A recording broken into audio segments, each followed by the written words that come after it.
Hello and welcome to this episode of the Desert Tiger Podcast. I am your host here on the show. My name is Colton G, and this week on the DTP, I am joined by D.O. Gibson as we discuss his upcoming album, Second Home. Before I go ahead and get to that though, I want to take a quick moment to thank all of you who have gone ahead and checked out last week's episode, that being episode 61 of the Desert Tiger Podcast, and that featured my good friend Tanner Sear as we discussed his new group, Homeless in Hawaii. I've noticed that the podcast has gained quite a few subscribers since that episode came out. So to those of you who have joined along, welcome. I hope that you continue to enjoy the podcast. And maybe to those of you who are new listeners this week, maybe you guys want to go ahead and consider hitting that follow or subscribe button on whatever service you are listening on, because I would be so very grateful for you for doing that. And I don't mean just like go pat yourself on the back grateful. I mean like I'm gonna go do cartwheels in the front lawn grateful, because those of us who have been with the podcast for a long time know that I am extremely appreciative of every single one of you guys who have helped this show grow into what it has become and what it continues to become. Because you know, here at the DTP, we love to stay driven. And speaking about staying driven, that brings us back to today's guest on the show. I'm speaking about Mr. D.O. Gibson himself, as I recently caught up with D.O. as he was touring through BC as part of his state-driven program, in which he goes to various schools and he speaks with youth about important issues such as bullying, leadership, peer pressure, all those important things that students are dealing with, and sometimes they need someone that they can connect with on that personal level. And who better than a hip-hop artist like D.O. himself? So we're going to discuss what inspired D.O. to start the stage-driven program and how it has evolved over the years of him doing that. And we're also going to discuss D.O.'s career as a hip-hop artist. D.O. has been grinding his way, following that North Star for about 2 decades now, going strong. He started out in 99. He actually got the world record, the Guinness Book of World Record for longest freestyle in the world. 8 hours and 45 minutes, fam. Oh my freaking goodness. You know we're going to get the details all about that, and how he built up his ability as a hip-hop artist to be able to do that just 4 short years into his hip-hop career. And of course, we're also going to be discussing D.O.'s music, his albums, his releases, and how he as an artist has evolved as the game has evolved over the last 2 decades. And don't worry, like I said at the top of the show, we're going to be discussing D.O.'s newest album, which is going to be dropping later this spring. It is entitled Second Home, but I'm going to let D.O. tell you all about exactly where that is and what it means to him in this interview here today. Another thing that we're going to discuss briefly is D.O. went for a quick trip out to the Grammys. That's right, it's award season right now. It's Hall of Fame season right now. I know that WrestleMania weekend was recently just this weekend, so if you're like me and you are a big wrestling nerd, you're one of those marks. Maybe you spent some time watching the Hall of Fame ceremonies. Maybe you're more into the music things. There was also the Country Music Awards that night. A lot of immensely talented, hard-working individuals getting recognition for the work and efforts that they put in. But of course, part of that is they got to saunter on up to that podium. They got to give thanks. They got to give a little bit of recognition to those that helped them along the way. Got to celebrate. Got to give a little toast. My man D.O. explains it best in his acceptance speech. Hold up. I got something to say. Let me speak a few words. Yeah, let's make a toast to the good life. You know what we celebrating? That we winning, son. First of all, shout out to my dogs, we made it through the fog. Who would've thought we'd get this far? Never did it for awards, unless you talk about an all-war tour. Rest in peace to Fight Dog. My tribe did it for the sport. If you down and you know, then that you know ain't crucial. True though, a lot of politics. You could call it quits or ball your fist. Never in the in crowd, still feel out. Even though we in now, no bling blah, but still outshine. Baby type the mortgage in for a cosign. For me, I did the whole nine like a cat's lives. No cute YouTube clips, all grind. Even when I'm out of sight, I'm in your mind like Ocean. Go deeper than a coal mine. When I put my lifetime between these lines, it's a quiet storm. Clouds got dark, I try to warn them. Started out cool, now it's kinda warm. Sky high and born, and never been on the vibe on. Yeah, another year at the Grammys with the family. Damn, we've been doing this thing annually. And the best part wasn't even nominated, but we dominated, understand me? I'ma keep this brief, this is my acceptance speech. So it might get deep, this is my acceptance speech. I'ma take my time, speak my mind, it's been long overdue. So raise your glass and toast to this. I told you, kid, that we was gonna make it ever since we in the basement. 423 Entertainment when they wouldn't entertain it. Kinda funny, ain't it? Dil Wayne made it, bringing that heat like Dil Wayne Wade did. Flip that switch like shades on the Wayne Wayne. Different world, but we play that game. Chess moves are the best moves when you're moving like a vet dude just to get through. Can't snooze on a kid. Bless you. Hope you get these jewels or they get you. I don't get too personal. Might say it wrong and be single in 9 tons like John. Poetic justice. No, we crushed it. Enough hits. Just rap my second greatest hits. This kid. They said nah, not deep. Now they call me the rap Gary V. Except I'm not out to buy the Jets. Maybe the Steelers. And they get deeper. I'd rather be realer than the recipient. Better that they feel you than feeling different. Shout out to Lil Bro Tay, who came up with the slang back when it started as a drink. We don't do it for the trophies, this is for the broskies. And respect the OGs, for the day ones that never took vacation, stayed in the sun even when the race stung. No shade to those who went away, dogs that went straight. Y'all brethren, K made something out of nothing, but this ain't magic. You ain't been to my city, then you don't know traffic. But where the set go? Time to get more. 2 words, 2 times. Oh yeah, let's go. I'ma keep this brief. This is my acceptance speech. So it might get deep. This is my acceptance speech. I'ma take my time, speak my mind. It's been long overdue. So raise your glass and toast to this. I told you, kid. I told you, right? We gonna get there. North Star. I say that because it's bigger than just one person, right?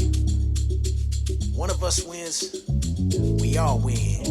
Throwing up the W's like we on the west side. Let's ride. I'ma keep this brief. This is my acceptance speech. So it might get deep. This is my acceptance speech. I'ma take my time, speak my mind. It's been long overdue. So raise your glass and toast to this. I told you, kid. The Desert Tiger Podcast. All right, we are here with D.O. Gibson. How is it going, my man? I'm doing pretty good, man. Just relaxing. I mean, it's easy to relax when you're out here looking at mountains. I never get tired of that. How? I don't think I ever will either. How could you? They just roll on forever. Yeah, they really do. And so, like I said, when I get up and I leave my hotel, I'm just inspired by it. You know, sometimes you look at the peaks of the mountains, you see the snow, but then it's still kind of warm here.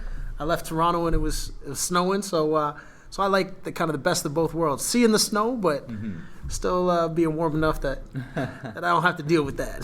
Yeah, so many different environments in the same country. It's pretty crazy how you can just hop on a plane and fly a few hours, and then you're just right in the nice sun, and it's 10 degrees and sunny. 100%. It's an interesting country that we live in. With Canada, it's so unpredictable with the weather. I was going to the Grammys in February. There was a lot of people in the music industry even on my flight. Like Cardinal was on the plane. Daniel Caesar was on the plane. And it was a morning flight, so that once you get to L.A., I figured I'd be there at like noon. I was ready to do it. I'm on the plane. I started watching Bohemian Rhapsody. Mm-hmm. I finished Bohemian Rhapsody. We still didn't take off. They kept on saying we're going to go de-ice. And at first, when I drove to the airport, it didn't look that bad, but there was freezing rain. So long story short, our flight was canceled. Oh, wow. I was still able to get to LA that day. A lot of people didn't, but you don't expect the whole flight to be canceled, especially when you're driving to the airport an hour and a half before and it's clear. So you never know what to expect. You book those flights 2 weeks in advance, maybe even longer ahead of time. Try and save that dollar, and you have no idea what the weather's going to be. Don't know what to expect, but hey, as long as I made it to LA, and when I walked in there, it was a beautiful day, and went straight to my dinner meeting, and then went out to an event that night, and the rest of the trip was good. So as long as you make it to the destination, that's all that matters. Nice. Gotta stay driven. Did you actually make it to the Grammy ceremonies themselves? Yeah, I did. Yeah, I went to the Grammys. It's the third year in a row that I went. So that's always a lot of fun for me.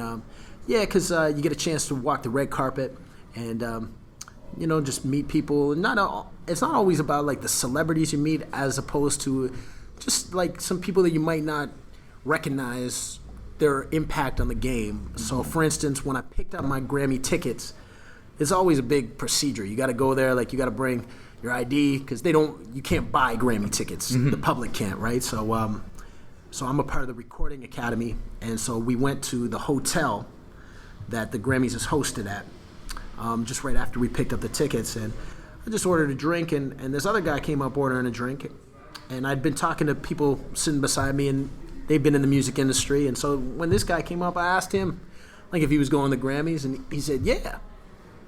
And I was like, oh yeah? He's like, well, I won a Grammy. I was like, oh, that's cool. And you never know, because there's so many different categories at the Grammys, like some obscure ones, but he said he won for best rap. What? And I'm like, how come I don't recognize this guy? And I'm trying to think in my mind, and then he's like, you ever heard the song I'm Gonna Pop Some Tags? And then I realized it was the Macklemore song, Poppin' Tags, and it was Wands who sings the hook on it, sings the chorus. You're not really expecting to meet somebody like that, but then like as soon as he started singing that part, I was like instantly knew it. So it was cool to meet somebody like that, and he's a lifelong musician who had a big break, but it took him a long way to get it. So that also just reminds you of the journey that it takes as a musician. And you never know what that come up moment's going to be exactly, like that one. It's just that one hook. Yeah, that's just gonna like catch on for you, and suddenly you're a Grammy-winning artist, or whatever it is that happens to do, or your album pops off, and suddenly you got mad streams. Yeah, you never know when that moment's gonna come. It's crazy, because he was 50 years old, or almost 50 when that happened, and you're thinking like, you think it's over by the time you're 50. You think your peak is done, but he had a real chance to live like the rock star that he thought he was going to be, half of his life before that. So and a lot of people like speak about the midlife crisis, and they always say that it happens in like your 30s or whatever, and that to have that moment of celebration and appreciation after that fact is, that's pretty humbling, and I mean that's pretty amazing too. And I think any artist would kind of say in a way that they would appreciate that rise to happen later in their life, because in your 20s you are a little bit wilder, and you might not like be able to appreciate it as much. Like I think of I grew up in Stratford, Ontario, so the biggest artist ever out of Stratford is Justin Bieber.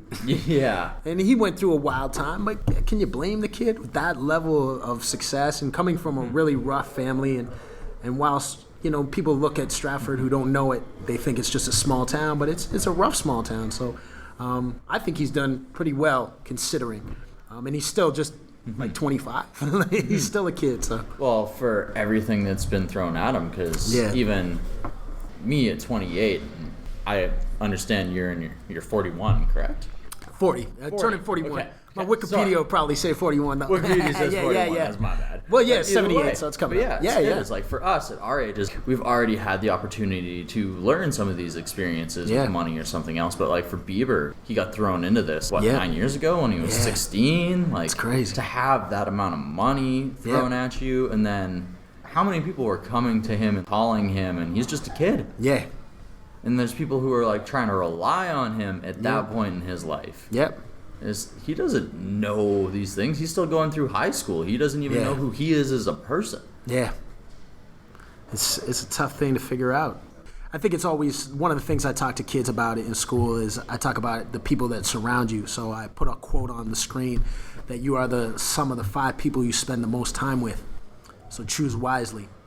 And I think that's applicable not just to a singer like Justin Bieber or even just a high school kid. I think it's applicable throughout your whole life that I really do believe that you are the sum of those 5 people, that you want to hang out with people that are pushing you towards your goals instead of pulling you down and pulling them away from success. Well, you can have as much drive as you possibly want as a person, but if you're being around people who don't nurture that drive or are constantly distracting you from that vision, it's going to make the road that much harder and that much longer. Yep, exactly.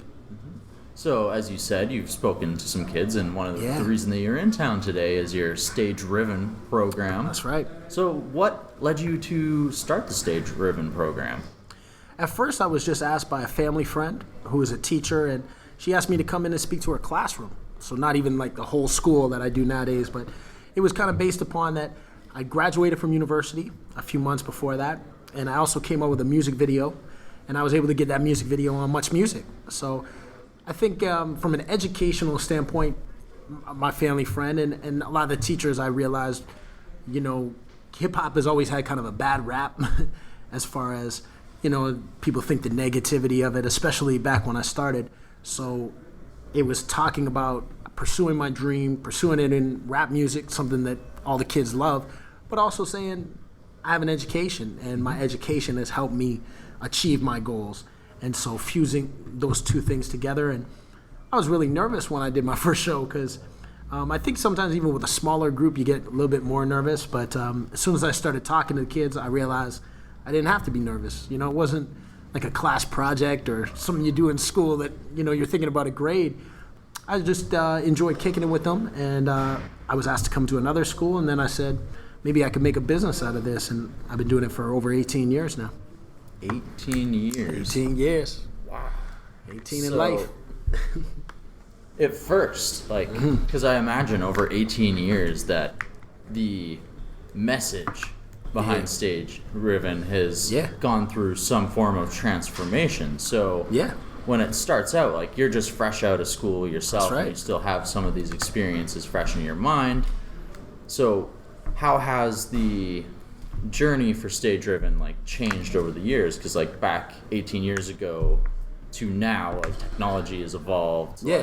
What people are doing in society has evolved. So how has the message that you're trying to portray and give to these young minds, how is that? Yeah, that's a great question because it's changed so much.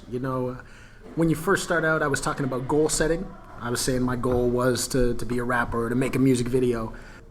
My goal back then too would have been to sign a record deal. I was talking to kids about that at a school today, and then I was like, nowadays nobody really cares about a record deal because the whole industry's changed. Back then I would come with my VHS tape and play it. Back schools would have that.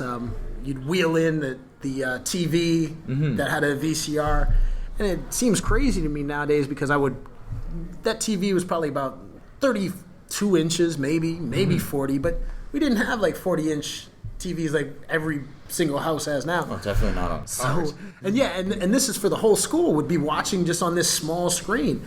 So it evolved from there to making DVDs and playing it off a DVD. I thought that was great.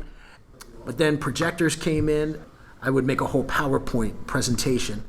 I think that's when it really became more of a professional thing, because I remember when I started, I would just kind of freestyle it, just say what was on my mind almost. But I think it's like a stand-up comedian as far as when you come out with your material, you want to just really tighten it up. And stand-up comedians will talk about doing 50 shows or 75 shows to get their material tight where they can shoot their special or whatnot. And so that's kind of how it's been for me is I develop new shows, I develop new material, test out my jokes and transitions. Now it really feels like a well-oiled machine in that sense that I just feel confident with the whole show, with the whole message. When I started talking about bullying, I didn't know that much about it per se, but now I've learned a lot about it, and now I can really talk about it. Did you have a lot of experiences being bullied when you were younger? Yeah, I think for me, I'd go to these schools, talk about goal setting, going great, but then schools would say, can you do something on bullying? Can you do something on bullying? Because all of a sudden, out of nowhere, it seemed to me, bullying became this thing. I don't know how it was in BC or Saskatchewan for you, but all of a sudden people would say that, so I bought this book by Barbara Coloroso, and she is the expert on bullying. And so I read the book, and I realized I could relate to being bullied. And I think there's so many different layers of bullying, but for me, what I related to was I grew up in Sault Ste. Marie as well. And when I moved to the Sault, I was an outsider just because I was the new kid. And that's something kids can relate to. A lot of kids move around, so they know what it's like to be the new kid, not to feel like they fit in.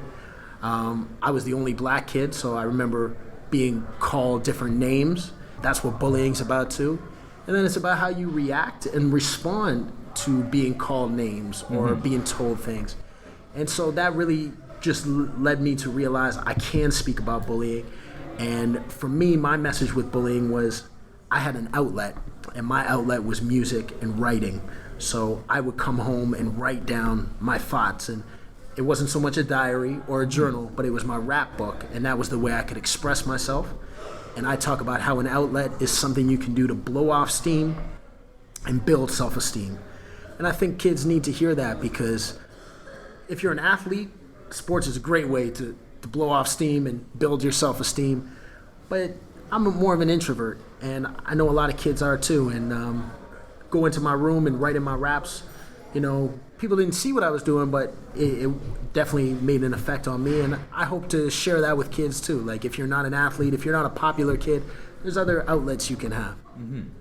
No, there's definitely other ways that you can express yourself and go through the rhythms of doing things, because, like you say, sports definitely allows a lot of people the outlet to get out, like their energy and their expression, and it even, like, it gives it them in a team environment, which even then, like, sometimes music, you can do that in a team environment, or you can do it on your own, and like that gives you a little bit more freedom in that involvement than maybe a sport would. Right, precisely, And it's all about finding out what works for you, because, like, when you're a kid, sometimes you don't know. Like, as much as I liked rap, I didn't know I was going to be good at it, right? It takes a long time of working at something. So I encourage kids to try new things.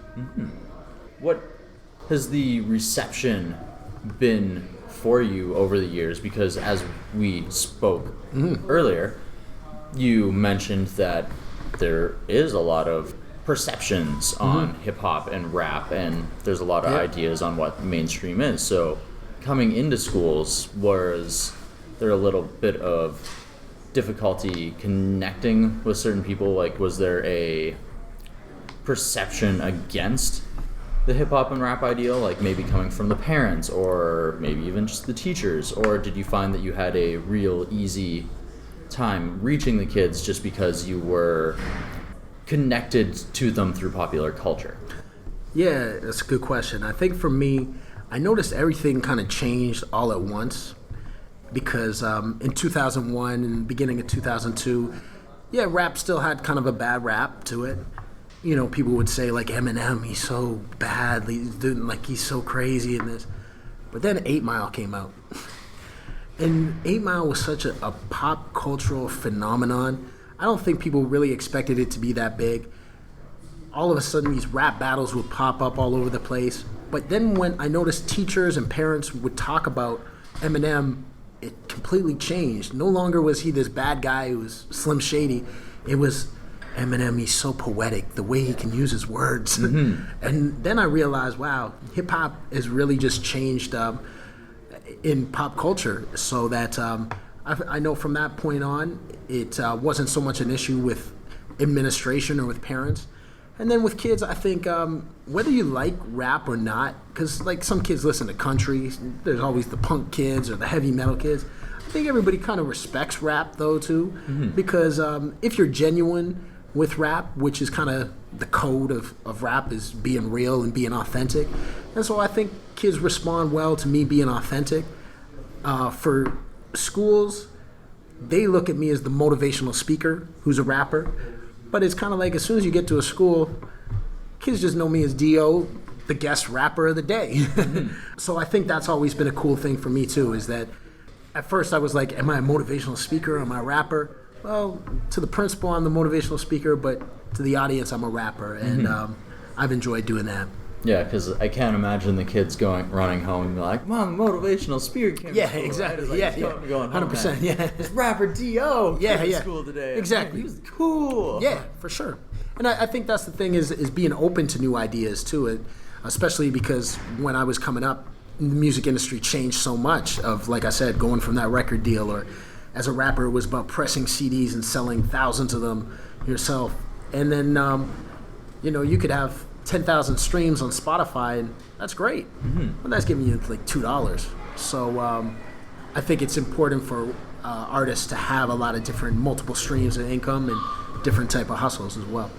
Diversify, yeah, 100%. Yeah, definitely. It's, well, with one of the people we mentioned before, this is like Ill Vibe, where he's got the music video thing going on. Videos.com. It's definitely it. It's like, there's a point where back in the day, you could survive entirely just off record sales and touring. Right. And now there's just so many different avenues trying to pull into things, and the marketability and the money being given to artists just isn't on the same level. No. So it kind of makes things a lot more difficult in that, right? So if you're trying to put all your eggs in one basket, you're less likely to survive in this day and age. Yeah, I know.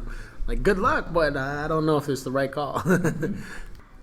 At what point did you start writing rhymes for, like, practicing your rap? Did you start writing first? Did you start, like, freestyling first? Where does the beginning of rap start for you? I think it's a combination of both. I would write rhymes a lot of the time, and I would also like freestyling, but it's almost like they went down split paths, because when you start writing raps, it's hard to get into the structure of how to do it, and you don't realize what you're writing might not translate as well when you're rapping it, because now I mentor some young rappers, and I see sometimes you write a lot of words, and then you perform them, and they don't necessarily hit the beat like that. Yeah. Whereas when I'm freestyling, it's kind of like a jazz trumpeter or saxophone player that you're bouncing on the beat, the wordplay. It's not so much the what you're saying, it's how you're saying it. So what I had to do was to take my freestyle where I was flowing good and take my written stuff that I was writing some good idea, but put the two together. And I think that's what takes a long time to improve at, because it's great to write down those rhymes, but you want to make them hit, and then when you perform them, you also want to make sure that the crowd responds to what you're performing. So I had to start writing from, I'm going to do this song live, and I want the crowd to respond to it. Okay. So what year were you actually starting to put raps together? I'd say in 2000, I was starting to record material. Okay. And even 99, I went to University of Barbados. I did an exchange program, and I just bought my first laptop computer. It's amazing now looking back at it, because I was able to make music on that computer. I just had a microphone that I was able to plug in the headphone jack. I could record. And so I started recording that material, and I didn't have my own beats, so I just used instrumentals. And then a couple years later, I made my first professional recording over beats. But I think it still took a little bit more time, because, again, like, they were solid, but they weren't my best live stuff. Like, if I performed it live, it wouldn't work as well. So over the next couple of years, I started just working to make sure that my music was a good representation of who I was as a freestyler and who I was as a written artist. So I think it takes time for an artist to come into his own, and I think that happened for me around 2003 when I did the Guinness record. Okay, so coming in for the record for the longest freestyle, and like even before that, you're coming off of 99, you're starting to learn how to write, you're starting to put rhymes together, you're starting to be comfortable within your style. So how does the transition go from like writing in 99 to actually being able to freestyle for 8 hours live, because freestyling is difficult on its own right, and there's a lot of people who consider themselves rappers right now, who even now I've seen some like people come to like open mics, and that's what I was trying to get to earlier. There we go. Like, did you do any open mics to like practice your freestyling and your rapping beforehand? Because you said that you were trying to improve your writing so that it would be better in a live setting. So were you doing things like open mics, like to do freestyles just to try and get comfortable in that role? I think open mics are amazing. That's one of the things I tell young artists or even students at a school that say like, I want to be a musician. I always encourage them to go to an open mic. And I don't know how frequent they are at different places anymore now. But when I was coming up and I came back from going to Barbados, and I moved back to Toronto, and my friend would put on weekly events on a Friday night at a place called Cafe Havana, and it was a live band. And they would be doing like funk, soul, R&B, and it was mostly just singers who'd get up there, but I would always get up there and rap. And to me, that was the great moment for me, because there's something about performing with a live band that, yes, it can be taught, but it's really taught through experience. So when you grab the microphone and then you look back at the drummer and he's playing the drums, but he's vibing off of your flow and how you're rapping, and then you go to the guitar player and again, you're freestyling, or I would just freestyle. I wouldn't really go there with written material, but just going with the groove and going with the transitions that the band would do, responding back to you, was something that really built my skills up. I think that's something missing with a lot of artists, that it's great that we can do so many things online, and I think artists should do that, but there's no duplicate for getting out and going in front of an open mic where, if the crowd doesn't know you, you got to win them over. To me, that's the essence of being a musician, especially a live musician. So that band, they're playing different styles while you're trying to go with them. So you're getting not only experience on a stage, you're also getting experience with other people on stage, because I definitely understand the groove between other musicians where like you feel each other and you got to feel each other wavelength. But you're also getting experience in that other right where it's allowing you to expand genres too, and sort of teaching you how to approach for sure different fields. Yeah, because once you're with a live band, especially, like, you can't, there's only so much you could tell them to change it up. And I would never say to change it up. I just trust them that they would take me where I need to go. But sometimes I've seen rappers come up and a DJ is going to drop a beat, and then they're like, nah, I don't like that one. So they play another beat, and nah. And you could go through like 4 or 5 beats, and then the whole vibe is just taken down in the place, where it's like, I'll tell a DJ to play something like this, like give me a Busta Rhymes beat or give me a Snoop Dogg. But really, you can just throw on any beat. I'll go. I'm not going to ask for something else. But I think when you deal with musicians, especially these caliber musicians, these were guys who played with like the Ohio Players and the Commodores. Like my man Shamaka on the drums is a legendary drummer. So there's something in you that is also like, I'm the young guy here. Like, I can't tell them what to do. Like, these are the masters. And I think as any musician should, you got to respect the experts like that. So I think it's good for an artist to just realize you got to go with the flow. Okay. So from going to open mics to an 8-hour and 45-minute long freestyle. Yeah. So did you have a single DJ just for the entire experience? No, there was different DJs that would come in and do like half an hour here. Really? Yeah. So different DJs came in and out, but for the whole time, whatever they were giving you, you just kept flowing with. Yeah, exactly. I didn't tell them to stop. It was cool. Like one time there was like a DJ who would just play Wu-Tang instrumentals for like half an hour or 40 minutes.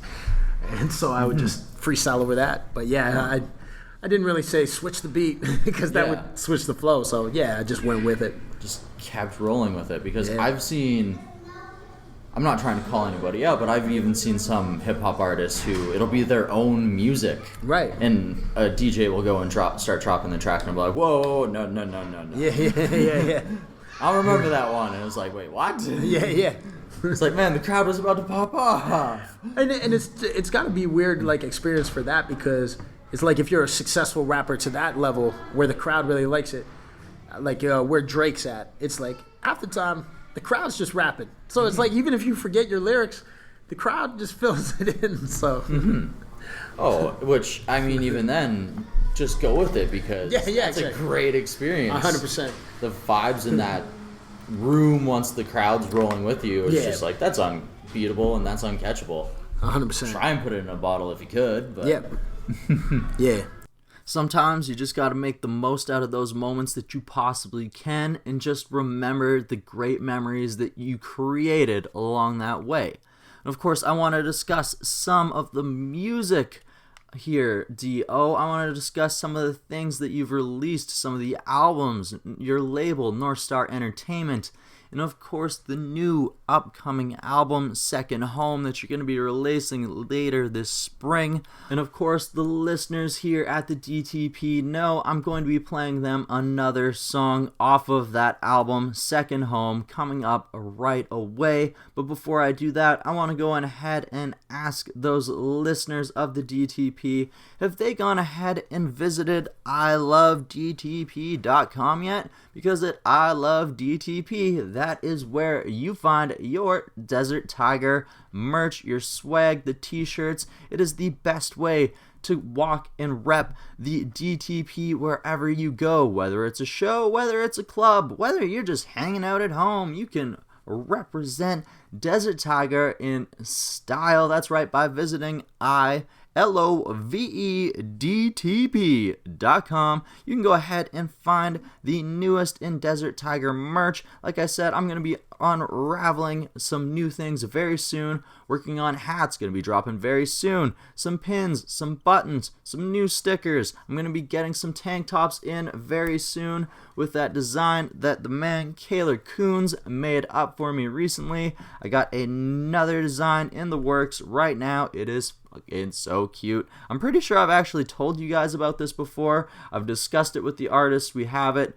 It's going to be coming super soon, but that's like more of a summer idea, right? So that one's going to be like coming right on the edge of summer. So if you guys go ahead and hit up ilovedtp.com, that is the best way to support the show, because it helps me go to things like music conferences, to meet bands who are currently touring, to go to various shows, to even upgrade my equipment. The things that it allows me to do are vast. It is fantastic, and I am so very appreciative to those of you who have gone ahead and gotten some merch from DTP yourself, because those of you know I will go ahead and write you a very nice, well, I mean, it's not very, very nice. My handwriting's kind of messy, but I will give you a handwritten note with a nice message attached to it. Or if you want to, you can put your phone number in the message with your order, and I'll go ahead and call you. We can talk about what your favorite DTP episode is. Heck, we can even discuss how is Tucker doing. If that's what you want to talk about, we'll talk about anything. If that's what you want, I will go ahead and do that as a thank you for your support for the show. And of course, some of the lionesses here among the audience, some of the lady listeners of the DTP have been asking if I'm going to roll out something that's a little more styled towards you, something that's a little more comfortable and makes you feel, how do I put this? I mean, we all know that all you lionesses have always had it, but sometimes you want to feel like you still got it. Oh yeah, to the women out there doing their thing, doing it well. You wouldn't give me the time of day. Remember that after the first day, probably said never that. I couldn't blame you, I wasn't ready. That ain't game, it's truth. I had a feeling that you were a little different. I tried to get into it, but I still couldn't figure it. You could say I'm still stuck on that, and yet there's some luck with that. Cause I see what it's like when you choose the wrong one, or it chooses you and then your time done. But that's not you. Went back to school and always make it by smooth. You make me wanna hustle harder, respect you more, and be a better father. I'm sorry for looking at you like that, but damn, you got it like like that. Lil' mama still got it, still got it. She hasn't lost a step. Lil' mama still got it, still got it. You would never guess without her, I'd be nowhere now. Down till dusk, never takes a pause. That's why she holds the crown, holds it down. That's why they call her boss.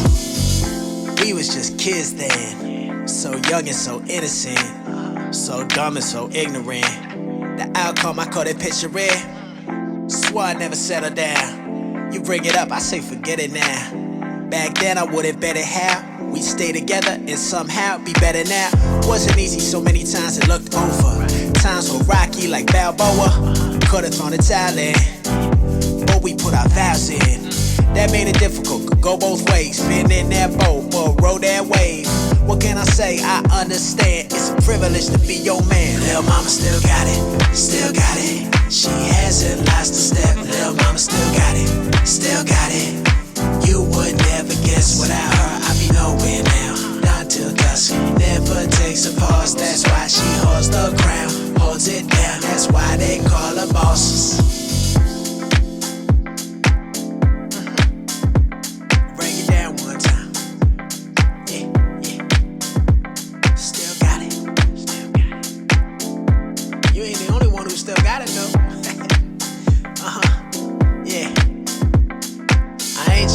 Myself on the back, but you must admit you got a man that'll do for you. Be your teammate when you feel that you got your back against the wall. I'll carry you away, I'll be meth, you be Mary J.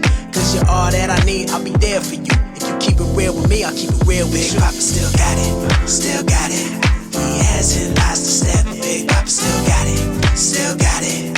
And you would never guess without him still doing your thing, killing the game. What more can I say? He's only king cause you the queen. Together you're that team. Lil' mama still got it, still got it. Hasn't lost a step, but lil' mama still got it, still got it. You would never guess without her, I'd be nowhere now. Down till dusk, never takes a pause. That's why she holds the crown, holds it down. That's why they call her boss. Lil' mama still got it, never lost it, always had it. And you always will have it at this point.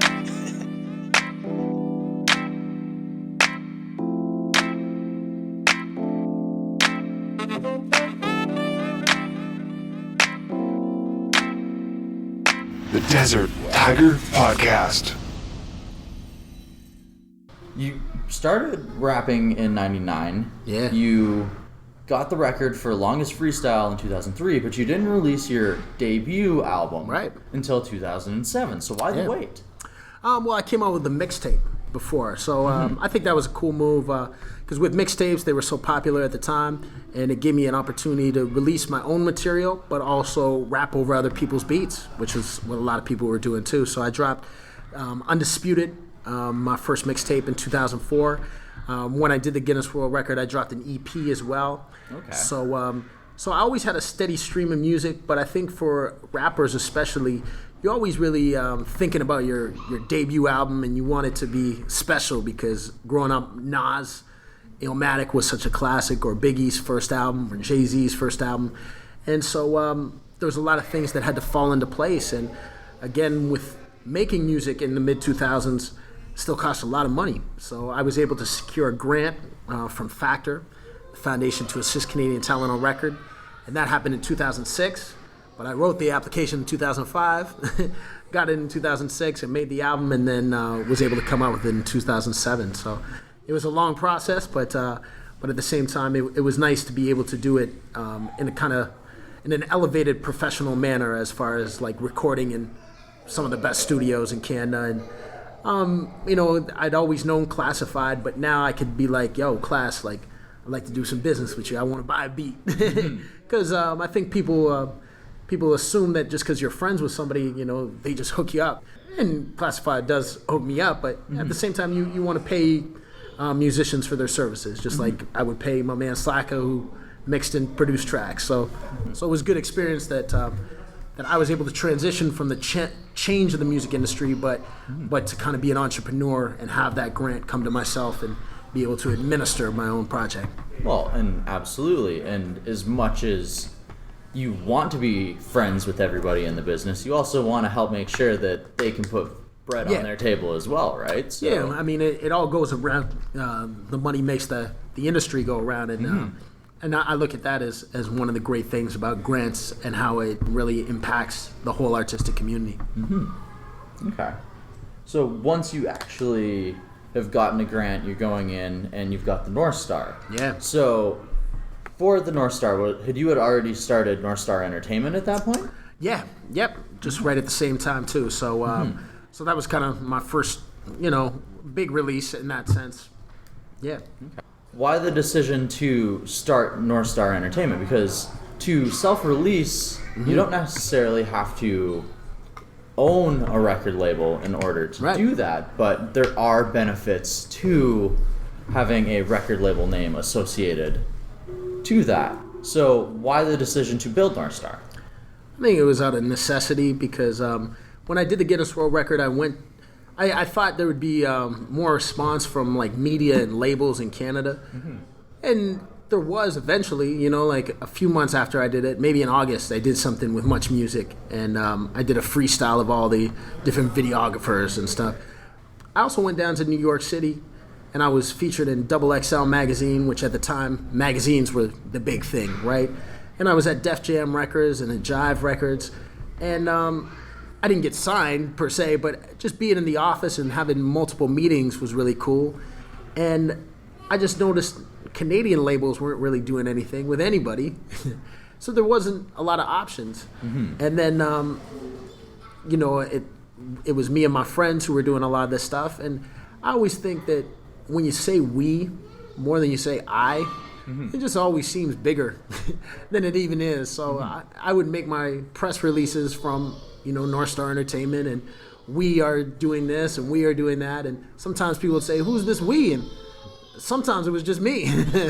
but I think it just gave it a little bit more presence and just a little bit more professionalism to it. And I tried to take from what I learned because I would read every book on the music business, and I'd read every rapper's come up story. So I just wanted to put that into my career as well. And so I think it was a cool move, building my own company, and it's worked out for me in the long run now because of getting a lot of grants from the government that aren't just based on me as an artist, but are based on the success my company's had.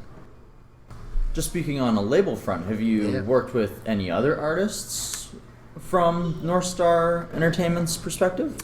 Well, I think the next step for me after I did the North Star album was working with my man Slack at the Beach out on a project called Art of Fresh. That's our group. And so we were able to get a grant for that. And it's funny because the first concert we did was near Kamloops. We were opening up for Sweatshop Union up at Sun Peaks. What? And the funny thing about that was it was our first West Coast show. I'd done a solo tour opening up for Classified, but never around this area. But we were going up to Sun Peaks, opening up for Sweatshop, and we get a call from their manager from Battle Axe Music saying, guys, Sweatshop's going to be late. They might be really late, so we really need you guys to step it up. And this is our first show of the tour. We've never been out here. We went on and we just killed it. It was dope, and the crowd was great. And then finally Sweatshop came. They were coming from the States. It was a long trip, and I think there was issues at the border or something. Probably. But it was really cool that we were able to warm it up for them. So yeah, it went from me to Art of Fresh, and then the other member of Art of Fresh is Slacka. So then I started working with Slacka and getting him grants. I started working with other artists. It's always a weird capacity because it wasn't so much a management or a label. I would start helping artists get over to Europe, really. I represented Sean Booth and then Famous, and then I started working with Ill Vibe and started working with Maestro and handling some of their business stuff. So for me, nothing is as cut and dry anymore as far as a label, a management, but it's nice when you can provide services and when you can help other musicians, and that's kind of what North Star has been able to do. Definitely. One person that you just mentioned was the Maestro. Yeah. And one thing that he mentioned when I spoke with him recently was actually the same thing that you went through, was kind of the same cycle, is back when he was trying to get signed back in 89. 89, yeah. And nobody in the Canadian game really cared about hip hop. Nobody was really doing anything with hip hop music within Canada. It was a secondary genre in the country, even though it was starting to pop off other places. Yeah, 100%. And like with him and the rise of other artists, like it took off, but then it sort of started to slow down again in the middle of those mid 2000s, and there was a lot of attention and publicity that started to shy away from the rap scene once again. And like you said, nobody was really doing anything inside here. And like now that you do have Drake and everyone else, like everybody wants to be a part of it. It's true, but it's such a cop-out, I think, on the Canadian music industry. And it shows you how inexperienced they are. I don't think it's racism as much as it's just cultural ignorance. Because now I'm in the room with some of these people, and they do like hip-hop, and they want to do it, they just don't know how. But it's such, they missed out on so much because, you know, you think about like 99, 2000, and like Jay-Z is just killing it, selling millions and millions of CDs, and DMX and 106 in Park comes on BET, and rap is just taking off and to another stratosphere. But in Canada, we're so far behind on the business end that Drake was brought to Universal Music Canada, and they turned him down. And then so it's like anybody looks at that now and is like, you know, what idiots. What were you thinking? Right, and then it happens again with Tory Lanez, and he doesn't get put on by any Canadian companies, and The Weeknd doesn't. So it's like, again and again, the Canadian music industry just missed out on a lot of things, and you know, to a degree, they're still missing out. There's always innovators, and I always talk about my man Classified because he didn't wait for a label to come along. He started touring across the country like a rock band back in the late 90s, early 2000s, and now he's been able to build a successful company for himself and a great career. Solid label, and even himself just on the back end of things with helping people with production and everything else. 100%, He has built a solid career for what back in the 2000s, I mean, a lot of people were saying, like, man, you can't be a rapper if you're from Canada. Even though, like, most of the 90s, you had the Rascals, you had Maestro, you had Cardinal. Choclair. And you had, like, a solid run of really good musicians who were putting out hits. And then suddenly it turned into, no, Canada doesn't have rap. It's just like, well, what just happened? It's really nice to see it coming back in a new forefront, but at the same time, it's just like Canada really needs to smarten up from a musical business standpoint, because it's supporting, like, you've got like a lot of support for country music and folk music and everything else, but like rock and roll and rap music and everything else, like, we are still hurting, even though like these are the genres of music that are like the top of the mountain in terms of the nature of the business. And then when you talk about it from a production side of things too, like I went to the SOCAN Awards last year. I'm upset because it was 2 days ago in Toronto. I had to miss it because I was out here. I didn't even realize, like, for Post Malone, the song Congratulations was produced by Frank Dukes. It's a Toronto-based producer. And then Havana by Camila Cabello, he did that one as well. And this is a hip-hop producer, is producing these pop songs. And so many of the top R&B and hip-hop songs are produced by Murder Beats and Boy Wonder and Frank Dukes and T-Minus. Like the new J. Cole is done by T-Minus, and like a lot of the Migos stuff is done by Murder Beats. So it's not just the rapping, but the production level is world class out of Canada nowadays too. And I find it almost funny because like I've gone to a lot of conferences in the last year, like Breakout West and a lot of other things, and you see a lot of delegates from other countries who are here, and they're loving it and they want to be involved in the Canadian music industry. And it's like, okay, so why aren't, like, where's the Canadian music industry? For sure. It's just it is like, because there's people there who are from the Netherlands, and they're like, no, I'm here to find people for festivals, and like, you're talking to Henka. Oh yeah, Henka. I was talking to her on WhatsApp earlier today. Man. Definitely, I had a small conversation with her for a bit there, back in October, and it was great. Yeah. Okay, so as we were speaking, you came off of the North Star, and then you did a collaboration album, and then you came back yourself with Stay Driven. Yeah. Named after the school project that you're obviously going through. So once you start getting to Stay Driven, once you actually like start releasing more music, once you actually like have the opportunity to, like you said, go to Classified and say, hey, I want to work together and do these things, how do you start progressing as a musician? Because I know in some of your, like definitely in one of your songs, I can't remember the name of it off the top of my head, but it's literally just about you having a conversation with Maestro. Right, yeah. Yeah, and it's just like, so how did you progress and how did you grow as an artist? Like once you started to actually get more entrenched in the scene. I think it was the touring experiences and the traveling. Again, it's like you could make all the music you want in your bedroom or your basement or your studio, and you and your boys can play it and you guys can think it's the greatest stuff ever. And it could be. But it's really about taking it on the road and seeing how other people respond to it. So I know for those first few albums, I would tour across Canada, and that was cool. But then I also just saw, like, touring across Canada is hard. You know, we weren't blowing up, per se, doing that. So I did a pivot. My friends were based in Taiwan. They're from where I grew up in Sarnia, one of the other places I grew up, throwing out a few different ones. But they moved to Taiwan, and they said they could get me a few shows out there. We applied for a grant, and we got it. And me and Slacker went over to Japan and then did some shows in Taiwan. And that just really opened my eyes to the world market. And the next month I was over in France. And then a few months later I came back to Hong Kong and Taiwan again. And it just gave me a different perspective of the world and success.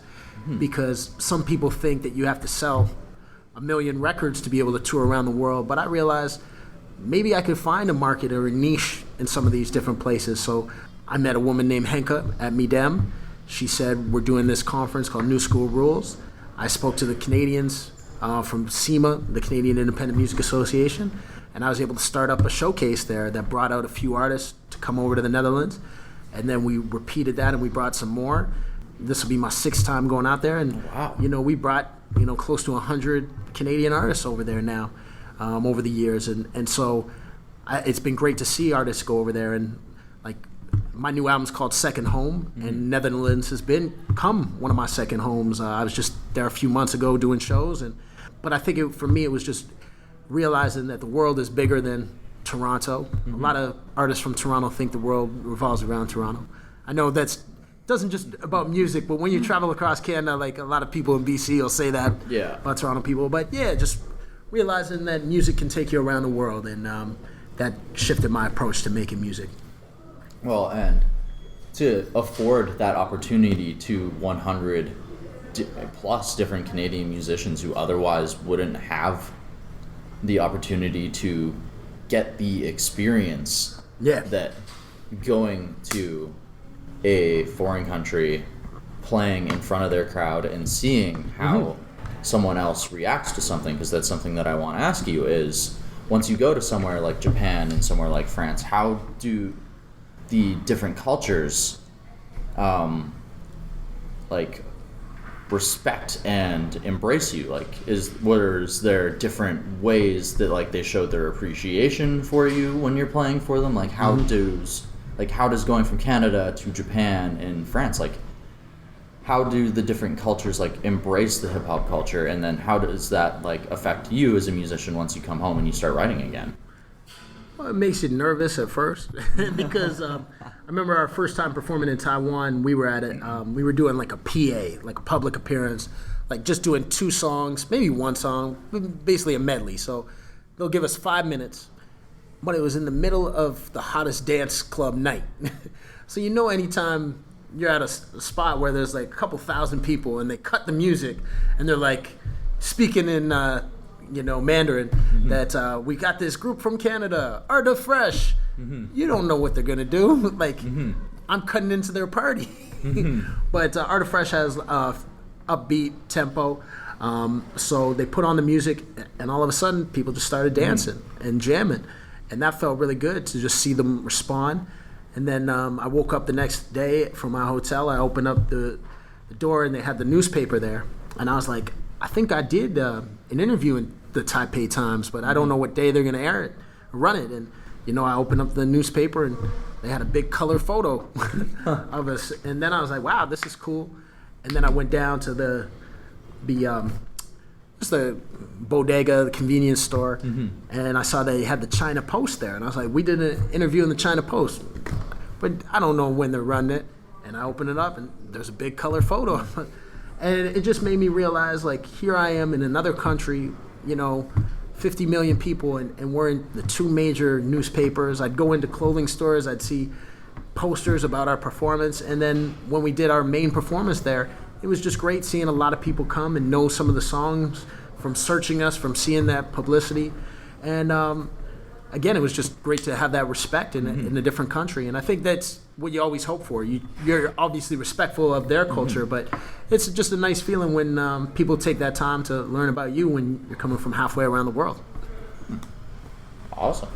That's pretty damn cool that, like, even just being able to have that experience, but just seeing that they're willing to just say, like, and put on, like, oh, hey, like, this Canadian artist. Yeah. And just, like, actually, like, showcase the fact that you're coming through when it easily could just be brushed over. Yep.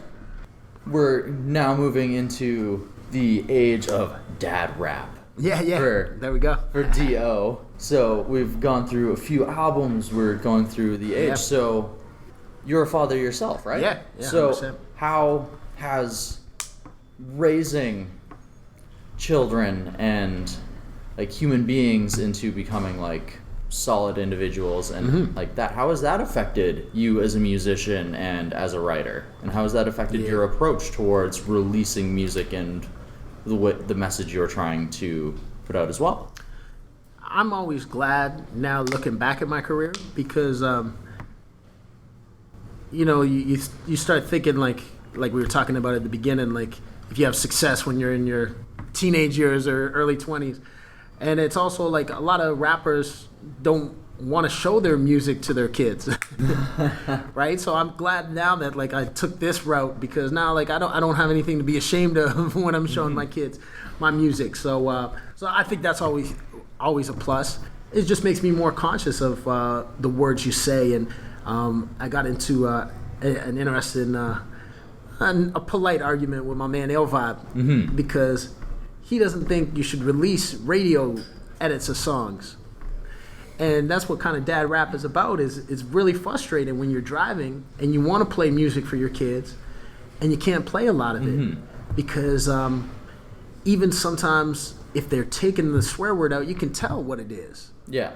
That's not going to fly. Like, if you can hear the bit, you know what word that is, or the you know what word it is, or fuck. Like, well, even the way that you lead into it. Yeah, exactly. Like, even if you just bleep the whole word, like the way that you lead into it, there's only so many options for words that could be used in that sentence. So it's just like, okay, we already know where you're going with this. So, yeah, like I made a conscious decision years ago not to swear on the music that I'm releasing, especially to kids. But I just think that more artists should have radio edits of their material because it's not just about being a hip-hop dad.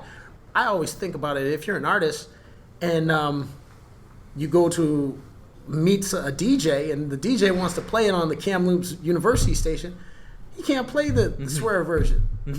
So I'm glad I've done that. But dad rap is just kind of a playful take on being a parent and trying to also raise your kids to music because I want to show them what good music means. And that's not to exclude, like, some of the young rappers or whatever they're doing, but you want to teach them the roots of music because my dad would and my mom would teach me about the music they listen to, and I think it's just good having a good appreciation for different generations and different genres of music. So who introduced you to rap?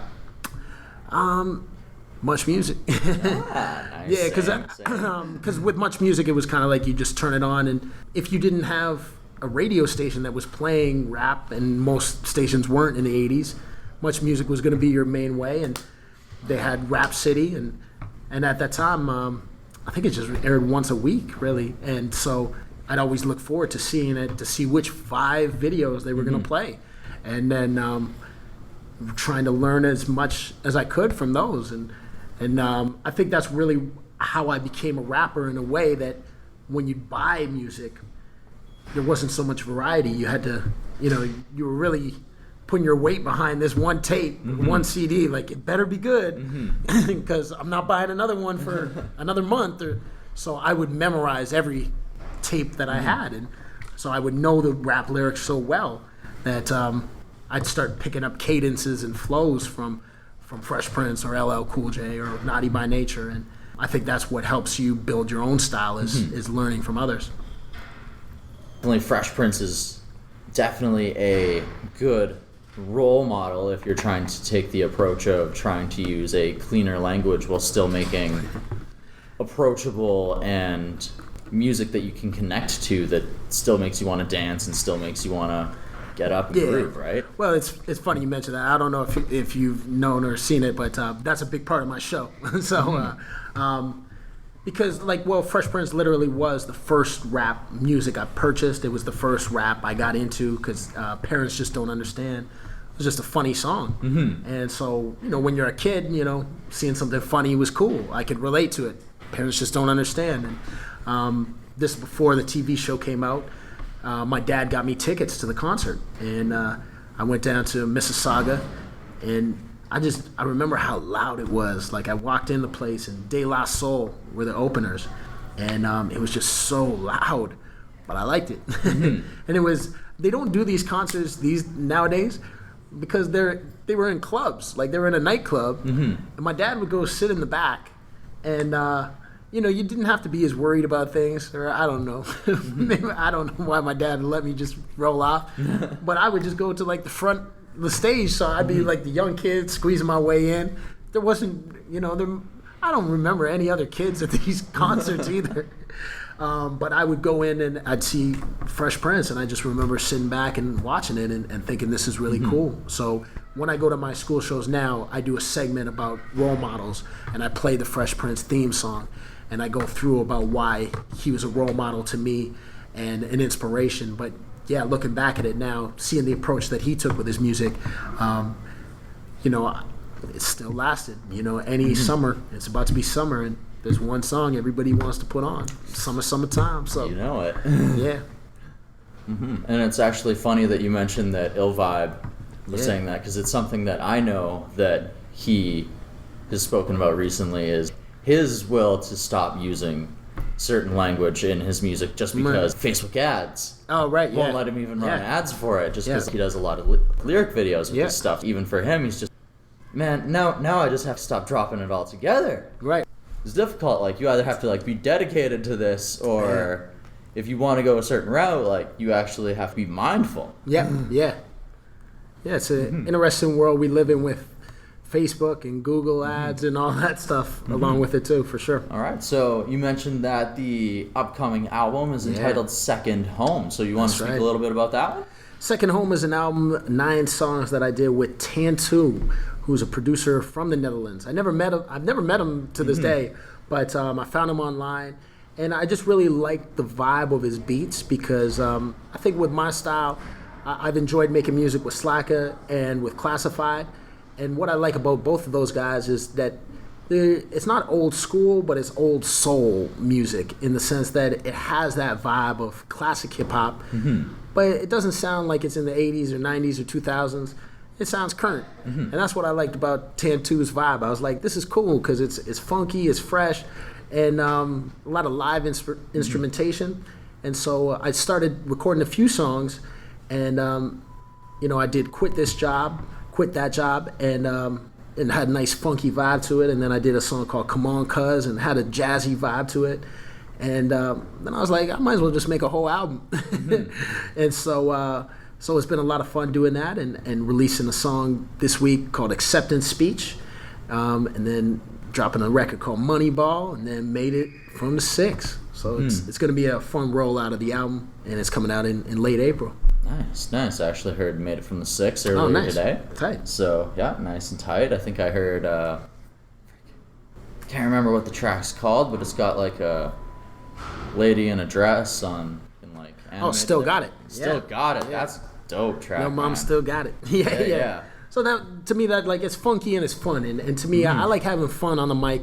And that's to me what music can be all about is just having fun with it. Well, and it definitely is still fun because like it's got that appreciation vibe where it's like you're talking to your baby mama or your wife or your girlfriend, and it's got that appreciation, but then it's still got that humor to it at the end where you still come in the end, you're like, yeah, well, Papa's still got it. Yeah, exactly. Yeah, you like, got that. When I first heard that, I popped because it was just like, man. Yeah, for sure. Like that's, you got to let them know sometimes. You got to. You're showing love, but like, hey, don't sleep on me too. Yeah, but that's and with it being like spring, summer, I felt it was a good album for that because, not to say you can't listen to it thoroughly, but I also wanted it to be a background music type of thing, like throw it on at a party, or throw it on when you're hanging out with your friends, and just like the consistent vibe to it. I think that's one of the things I liked, again, about working with Classified. I did a whole album with them. With Slack, I've done a couple albums for Art of Fresh.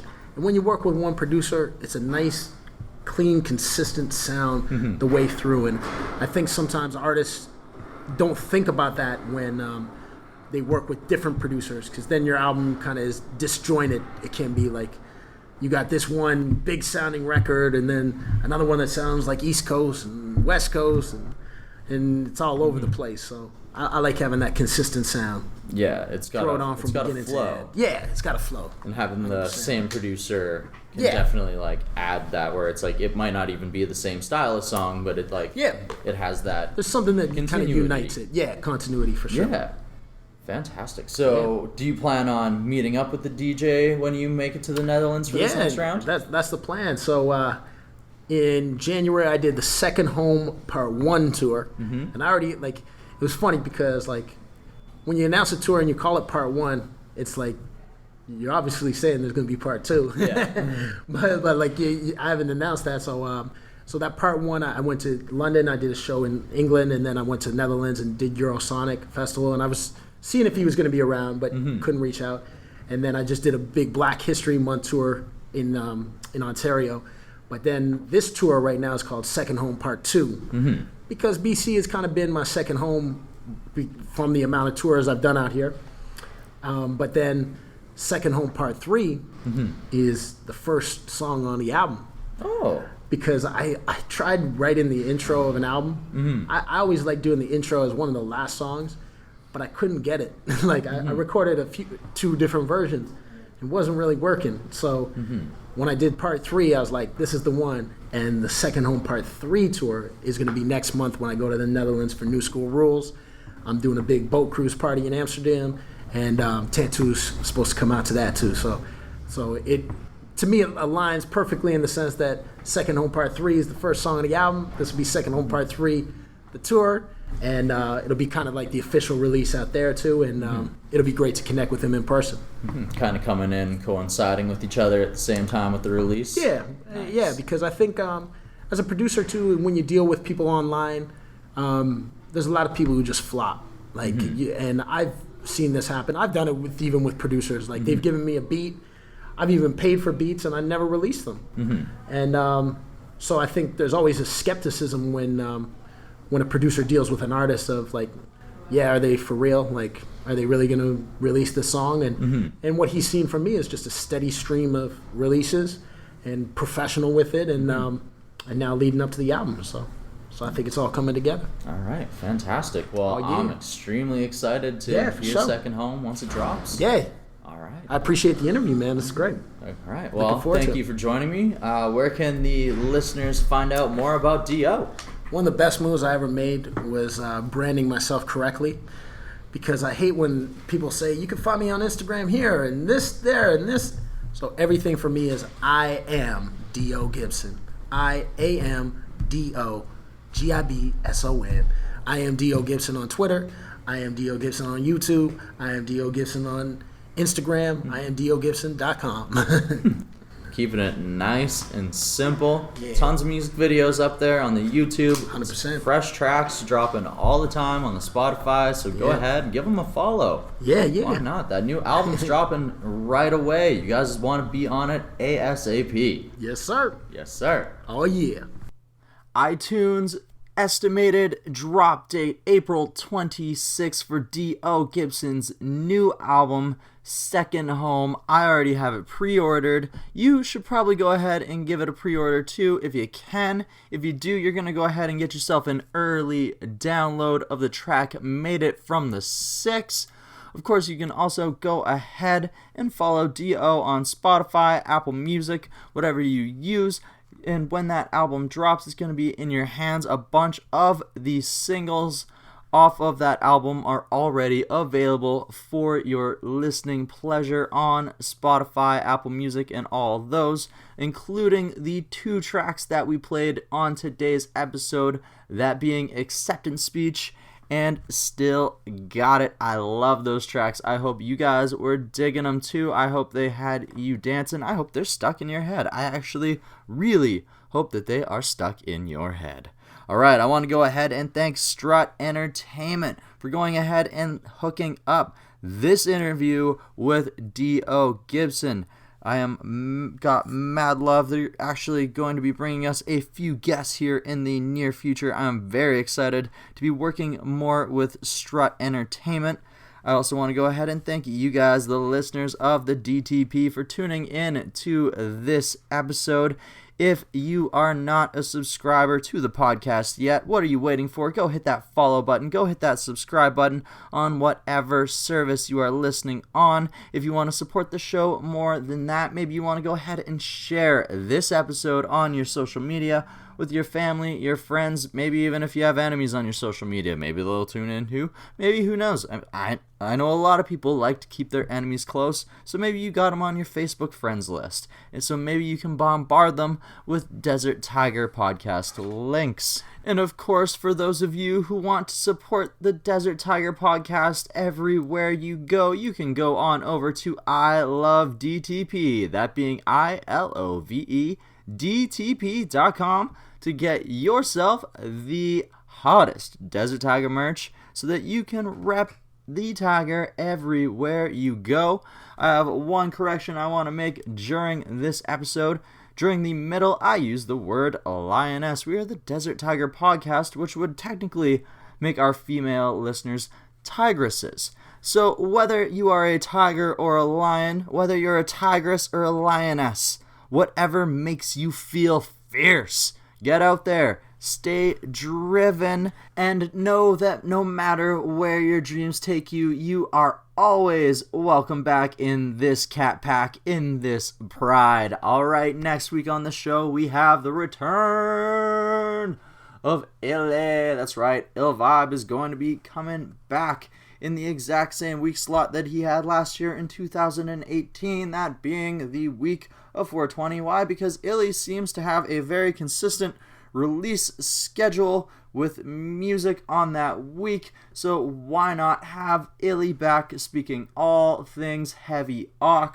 Ill Vibe was also the person who turned me on to the music of one D.O. Gibson, so tune in next week to hear us talk about Heart Say, hear us talk about all the other things heavy aux, and of course to hear me thank Ill Vibe for tuning me on to the man D.O. Gibson, who was the guest here on this week.